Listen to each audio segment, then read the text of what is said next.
So good morning again. 12th class accountancy part 3 chapter 4, and we were doing solvency ratios, and solvency ratios are calculated to check the long term solvency position of the business, whether the business or the firm will be able to pay off the long term liabilities or not. And under this ratio we need to find out 4 ratios. Which 4 ratios I told you? First is the debt equity ratio, second is total assets to debt ratio, and the third which we did yesterday is proprietary ratio, and fourth, which is left, we will be doing today after recapitulating all the 3 ratios, that is the interest coverage ratios. Okay students, so till now after today's class our chapter will be half done, because total 4 categories of ratios are there and 2 we have done. So this question I have sent you in assignment yesterday. So first of all, we'll start with the assignment. So to know whether your answers are correct or not, or if you are having any problem, your answer is incorrect, then you can discuss with me. From the following information, calculate total assets to debt ratio. So calculate total assets to debt ratio. And yesterday I told you that total assets to debt ratio is equal to total assets upon debt. Total assets means, again, I think till now you must have remembered the formulas, otherwise it will be very difficulty for you. Total assets upon debt. Total assets we can find out because fixed assets are given. So whenever depreciation word is given and assets are given gross, then you have to always deduct the depreciation, because fixed assets we will be considering after deducting the depreciation. In 11th also in balance sheet we were deducting the depreciation before showing the assets. So here fixed asset gross word is given. Gross means depreciation is not deducted till now. So accumulated depreciation is given. So first of all we have to deduct this depreciation. So now the fixed assets will be 13 lakh. 15 lakh minus 2. 13 lakh will be the amount of fixed assets. Now non-current investments are also given, that is 7 lakh. We will be adding, so we'll be finding out non-current assets.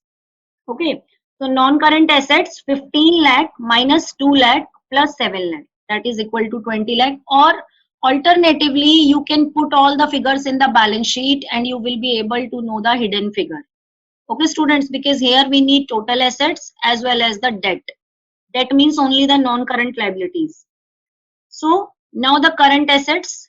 For current assets you can see from here that trade receivables are given and cash equivalent are given. It means in this business only 2 current assets are there. So trade receivable plus cash and cash equivalent. 250 plus 150, which is equal to 4 lakh. Now find out the total assets. Or one more thing is given, that is the capital employed. Till now I have not told you the formula for capital employed. So capital employed, write down the formula. Capital employed means the total. There are 2 approaches to know the capital employed. But today I am telling you only one approach, because the next approach will be discussing in the later class. Okay. So capital employed means the total funds. Employed means invested in the business. So from where those total funds come? From the owned fund and the borrowed fund. Borrowed fund, whenever we are talking about the borrowed fund, it means only the non-current liabilities. So shareholder funds plus long-term debts will be equal to capital employed. So what was the need of to use this formula? Because in this question, long-term debts are not given clearly, because only the 8% debentures are given. So we cannot consider that the 8% debentures are the only long-term debt. There may be some long-term provisions which are hidden. So to know the hidden figure, we have to use the given formula. You can see that in this formula, capital employed is given 22,20,000, and which is equal to shareholders fund plus long-term debt. This is the formula for capital employed. Shareholders fund plus long-term debts. Shareholder fund is already given. In which form? Equity share capital, which is 10,50,000. Capital reserve 2,40,000. surplus, balance in statement of P&L, and in front of surplus you can see that the debit word is given. I told you earlier that whenever surplus, balance in statement of P&L is given in debit form means negative form, or credit means positive. So if nothing is mentioned, debit or credit, then you will assume that it is always credit. So in two manner, debit balance may be given. Either the debit word will be written along with the surplus, or the figure or the amount can be given in bracket. Both means loss. So loss will be deducted. So shareholder fund will be equity share capital, then capital reserve plus surplus. Instead of surplus, losses are given, so we will deduct the losses. 10,50,000 plus 2,40,000 minus 30,000, which is equal to 12,60,000. So this is the value of shareholder fund, 12,60,000. Now put the values in the given equation. And what is the equation? Capital employed is equal to shareholder fund plus long-term debts. In this equation, you can see that the three variables are given. Out of these three, two are given. So easily by doing the interchange of side, we can find out the value of long-term debts. So long-term debts here 9,60,000. Now put the values in the formula which we have earlier written. Total debt, total assets, non-current asset plus current asset, which is equal to 24 lakh, and debt, that is equal to 9,60,000. And the answer is 2.5:1. Okay, tell me whose answer is correct. Tell me whose answer is correct. Or if not correct, then what mistake you have done. Tell me, students. Yes, whose answer is correct? Have you done this question? Yes, Parth, Vaibhav, Naman. Okay, Anshika Sharma and Naman Jain are saying that calculation mistake hui hai. Which calculation mistake? Okay, Anushka Kothari, you are telling me that capital employed you were not able to understand. Okay, no probs. So today I have make the capital employed concept clear. So tell me now, is it clear or not? Now is it clear or not?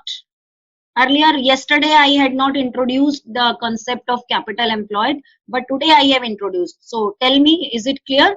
Okay. So now you must be able to do such type of questions. So no problem. Capital employed means the total funds invested in the business, and which is equal to shareholder fund plus non-current liabilities. So whenever capital employed formula amount is given, then you can use it to find out the hidden figures. Okay, students. So next, question number 51. First, we are doing the questions which I had given you in assignment. From the following information, calculate total assets to debt ratio. Again, the capital employed is given. So I think you must have faced problem in this question too. So now it will be easy. I am explaining again. Total assets to total debt ratio. Total asset to debt. Find out the total asset. Total assets means all the current assets as well as non-current asset. Investment is given, land is given, or what you can do, you can add up all the assets, whatever is given. Investment, land, trade receivable, cash and cash equivalent, because total asset means you have to add up all the assets. But make sure that if you are considering the whole concept of any asset, then you need not to consider the part concept. Suppose current assets are given 8 lakh and cash and cash equivalent is again given 1 lakh. So you will be taking current assets only, not the cash and cash equivalent. You will be not considering it. Why? Because that is already added in current assets. Otherwise, if only the part concepts are given, you can add up all the part concepts. If any whole concept is given, then need not to add the parts. You have to consider only the whole concept. Okay, students. So total assets, investment plus land plus trade receivable plus cash and cash equivalent. And I told you that suppose this question is with 4 markers. So for every step you will be getting the marks. So you cannot skip any step, or you cannot do any calculations in mind. You have to show everything. Like here 2 variables are there, total asset and debt. So you have to show how to calculate the total assets and how to calculate the debt. So debt. Again we have to calculate the debt, so again capital employed is given. So what formula we have to use? Capital employed is equal to shareholder funds plus non-current liability. Shareholder funds plus non-current liability. So capital employed here is 25 lakh. Non-current liability, shareholder fund is equity share capital plus capital reserve plus surplus. You can see that this question has also come in CBSE board examination. So such type of questions are important. And again the surplus, that is balance. In the previous question, debit word was mentioned. But here debit word is not mentioned with surplus. It means it's a positive figure. Okay. So by interchanging the side, we can find out the value of debt, which has come 6,45,000. 6,45,000. So now you have to put the values in the formula and you can find out the answer. Okay. So one more question I had given you, and this is the question. From the following information, calculate proprietary ratio.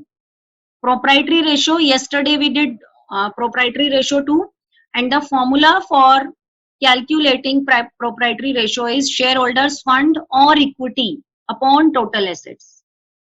Shareholders fund upon equity or total assets. Okay, so first of all we have to calculate the shareholder funds. Shareholder funds, what is given? Equity share capital, preference share capital, reserve and surplus. So we can add up all these three items. Shareholder funds, yes, 1 lakh plus 50,000 plus 25,000, 1,75,000. Then we need total assets. For total assets, all total of the asset is already given. Non-current assets, current assets, which is equal to 2,50,000. So 1,75,000 upon 2,50,000, which is equal to 0.7:1. So I think this answer must be correct. Please tell me, is this answer correct or not? Because it was a very simple question. Yes, Harshita Sharma, Varun Bhatia, Anushka Bansal. Varun Bhatia, I think at home you are studying more. Good for you. You were not so attentive in class, but I am really glad that you are doing well at home. Every time you are giving me answer. Very good, Varun. Tanya Jain, Harjas, Deepak Sharma. Yes. Oh, you are welcome, Varun. Okay, students. So we will be doing one or two more questions for practice. Then we will be doing for today's topic. Okay. So one question I have displayed here, that is the from the following information of Shiva Limited, calculate total assets to debt ratio. So I'm giving you just 2 minutes. Students, try to calculate it. From the following information of Shiva Limited, calculate total assets to debt ratio. I'm reading the question. In between, you can start doing. Equity share capital 5 lakh, 9% preference share capital 4 lakh, fixed assets 12 lakh, non-current investments 1,50,000, reserve and surplus 2,40,000, current assets 1,90,000, current liabilities 1 lakh. So I'm giving you 2 minutes. You have to find out total asset to debt ratio. Total asset to debt ratio. So first find out total asset. You all know that total asset means non-current asset plus current assets. Non-current asset plus current asset. Then non-current assets, fixed assets are given here, as well as non-current investments are given here. You all know that non-current assets are equal to fixed assets plus non-current investment for this chapter. Otherwise, more subheads are also there, but for this chapter, only these two you are going to consider. Fixed assets, whether tangible or intangible. Then non-current investments, both are given here. Now find out the current assets. Current assets are given in whole concept, so need not to calculate it. They are given in whole concept. Okay, students. So now I'm showing you the answer. I told you earlier also that every time whenever you are doing ratio analysis, you have to give me answer in lowest term. So it's, yes, Khushi, your answer is half. Why? What thing you have done wrong? Answer is, Deepak, you have given me correct answer. It's 5.13:1. And I also told you that due to the shortage of time, need not to find the absolute answer. You can just tell me whenever I'm giving you any question to solve, you can just tell me the numerator and denominator. That will be fine. So total assets, fixed asset plus non-current investment plus current assets, which are equal to 12 lakh plus 150 plus 190, which is equal to 15 lakh 40,000. Now debt. Debt again, total liabilities. How could we know about the total liabilities? Because the total assets are always equal to total liabilities, which is the other side of the balance sheet. Or if you people are not taking it comfortable to use the formula again and again, so I have given you the master balance sheet. Every time you can make the rough format of the balance sheet, put the figures in that, and you will be easily able to find out any hidden figure by making the balance sheet itself. So in that case, need not to use the formulas. So if one side of the balance sheet has come, that is 15 lakh 40,000, then the other side will be also equal, 15 lakh 40,000. So by using that side, we need to find out what? Debt, because that is not given. So total liabilities minus shareholder fund. Shareholder fund means equity share capital, preference share capital, reserve and surplus, minus current liabilities. Yes, it's 15 lakh 40,000 upon 3 lakh. One more question. One more question, students, I am giving you. Okay, question number 55. I am reading. Calculate total assets to debt ratio.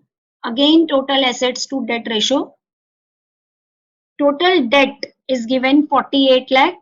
Total debt means whole of the debt, not only the long term. Total debt means non-current liability plus current liability. Total debt means non-current liability plus current liability. Shareholders fund 8 lakh. Reserve and surplus 2 lakh. Reserve and surplus 2 lakh. Current assets 20 lakh. Working capital 4 lakh. Working capital 4 lakh. Remember that the formula of working capital is current assets minus current liabilities. So you have to again find out the total assets. If you are not comfortable with the formulas, again I am telling you, you can make the format of balance sheet. Two-sided balance sheet, which you were earlier making in 11th class. So total debt means, I'm giving you hints here. Total debt means non-current liability plus current liability. Shareholder funds are already given, and reserve and surplus is also given. Please tell me, would you add reserve and surplus in shareholder funds? Will you add reserve and surplus in shareholder funds? Tell me yes or no. Yes, Gurnur. No. Yes, Anshika. Very good. Correct. Reserve and surplus will not be added in shareholders fund. Why? Because it is already added. Shareholder fund is the whole concept. And many time I have told you that whenever whole concept is given, parts will not be considered. So shareholder funds and total debt has been given here. So out of total debt, we need only the non-current liability. Out of total debt, we need only non-current liability. But total debt means non-current liability plus current liability. So to know the non-current liability, first we need current liability. And current liability we can use, we can find out by using the formula for working capital, as we did in the previous questions. Working capital is equal to current assets minus current liability. Working capital is 4 lakh is equal to current assets 20 lakh minus current liability. Do the side interchange. Yes, many students has given me answer. Yes, if you are not able to calculate the absolute answer, I told you earlier also, just give me the fractions. Yes, Vaibhav Sharma. Total assets to debt ratio. Yes, 1.75 is to 1. Lagan and Anshika and Khushi, you all have given me, Anmol, you all have given me correct answer. Deepak, Simran. So students, how we have find out this answer? That first total assets. Total assets, how we have find out the total asset? Total assets, I told you earlier, total assets is equal to the other side of the balance sheet. So we already have the current liabilities we were first finding out. Current liabilities are equal to current assets minus working capital. So the current liabilities are 16 lakh.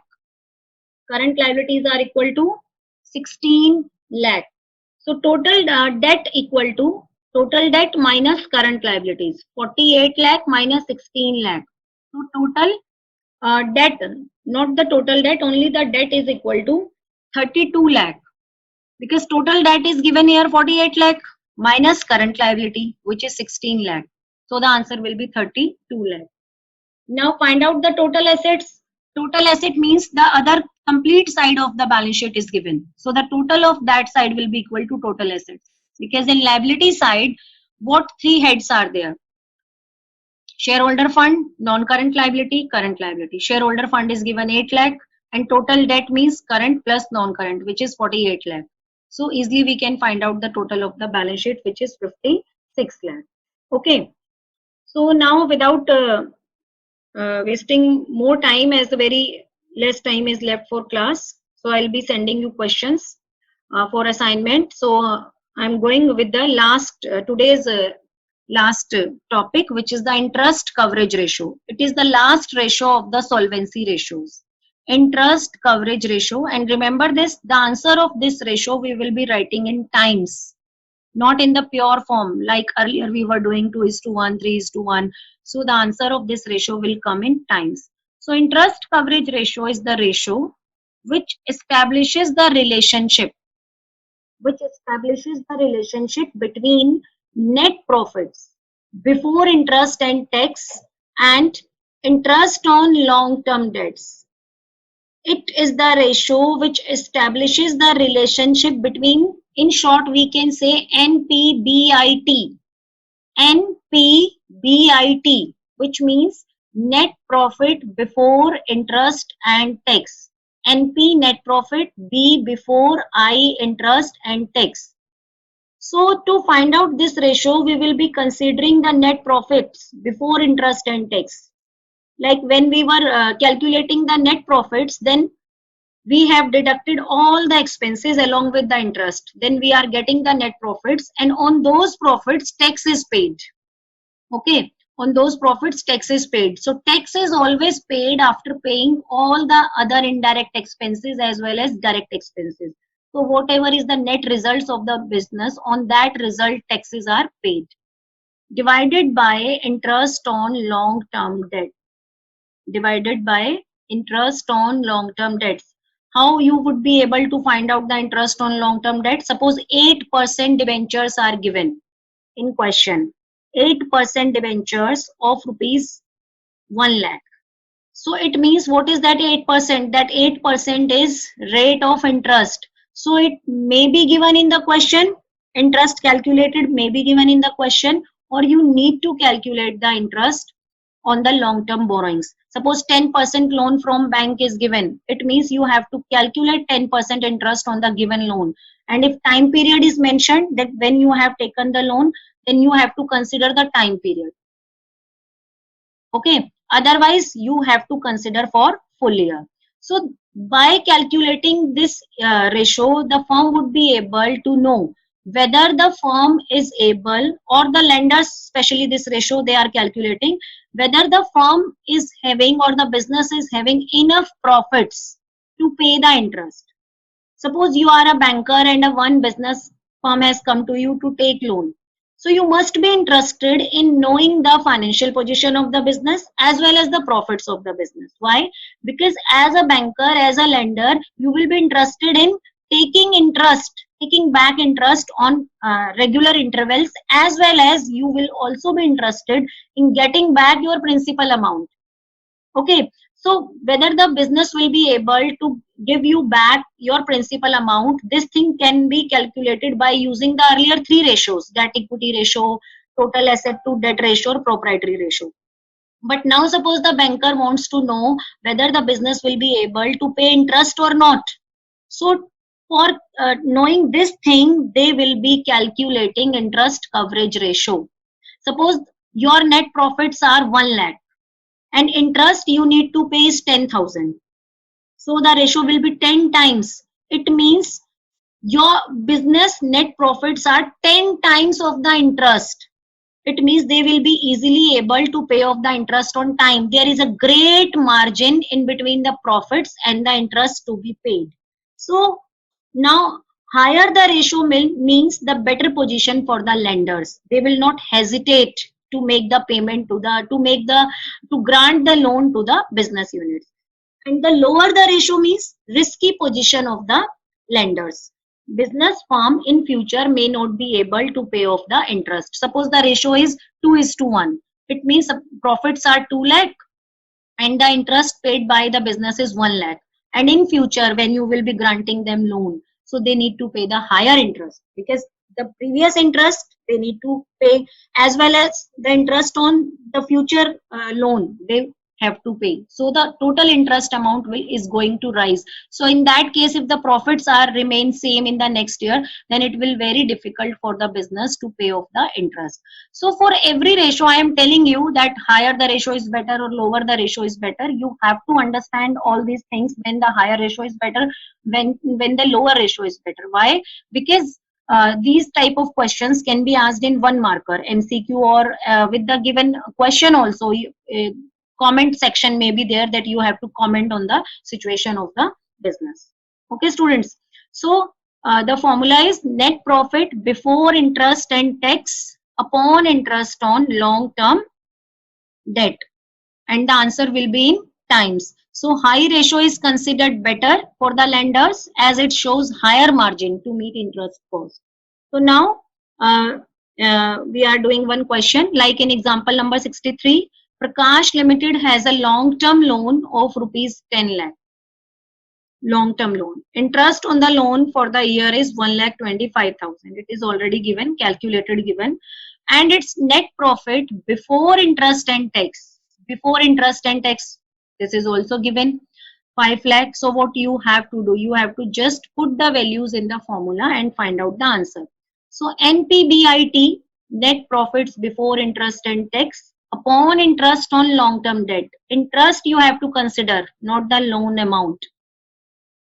So 5 lakh upon 1,25,000 is equal to 4 times. And there is no standard ratio fixed for this ratio. This is the major limitation of the ratio analysis, that for all the ratios, standard ratio cannot be fixed. In some of the ratios, standard ratios are given. Like if we are talking about profitability ratios, then there cannot be any standard ratio for profits. Some firms may be satisfied only with the 10% profits, and some firms may not be satisfied who are earning 30% profit. So some of the ratios are there in which no standard ratio is given, and in some standard ratios are given. So I have told you 3 standard ratios till now. In current ratio, it was 2:1. Liquid ratio 1:1, and in debt equity ratio again 2:1. So a firm should try to maintain the standard ratio, but it does not mean that every time it will be having standard ratio. It may be a little bit more or little bit less than the standard ratio. But for better financial position, for the better or optimum utilization of funds, a firm should always try to maintain the standard ratio. Okay. So example number 64. I am doing. From the following details obtained from the financial statements of Jeev Limited, calculate interest coverage ratio. Net profit after tax. Remember that here net profit after tax is given. So we have to calculate profits before tax. After tax is given 1,20,000. 12% long-term debt 20 lakh. So 12% means this 12% relates to interest rate. This 12% is interest rate. 12% long-term debt 20 lakh. So easily we can find out 12% of 20 lakh. That will be 2,40,000. So the interest payable is 2,40,000. Now the tax rate is 40%. Okay, tax rate is 40%. So first of all, we have to find out the profits before tax. Okay, here I am giving you one formula. You can write down net profit before tax, before interest. Net profit before interest minus interest. Minus interest. Write in stepwise. Net profit. In first line, write net profit before interest. Then in next line, deduct interest. Then you will be getting net profit after interest. On that net profit, you have to calculate tax. Suppose net profit before interest was 1 lakh. Okay, 1 lakh you can write. Then interest you have paid is 20,000. So net profit after interest is 80,000. Now suppose the tax rate is 40%. Tax rate is 40%. Now on this 80,000 you need to pay tax. So 40% of 80,000, which is equal to 32,000. So net profit after tax will be 48,000. So now what is given to you? This 48,000 is given to you. Now you have to move back and you have to go to the first figure. So similarly, net profit after tax are given here, 1,20,000. So you have to first add back tax, then you have to again add the interest which you must have paid before paying the tax. Getting my point? So net profit after tax 120. So I can give you one more alternate formula. What you can do, net profit after tax, right, into 100 upon 100 minus tax rate. 100 minus tax rate. So you must be able to get the net profit before tax. Net profit before tax. So this formula you can use if the net profit after tax are given. What is the formula? Net profits after tax multiplied by 100 upon 100 minus tax rate.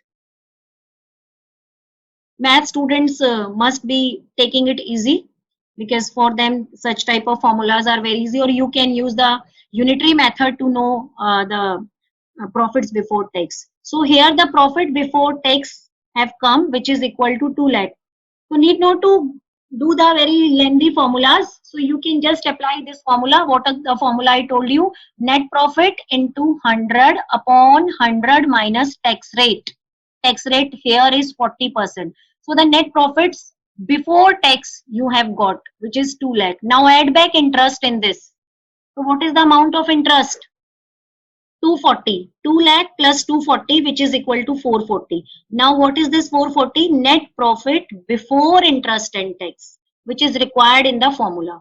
So net profit before interest and tax upon interest on long-term debt, which is equal to 1.83 times. So very low margin for the lenders. Could you say that the lenders should grant loan to the business if a firm is maintaining such interest coverage ratio? Please tell me, yes or no. Could you say that a bank should provide a loan to the business if a firm is maintaining such a low interest coverage ratio?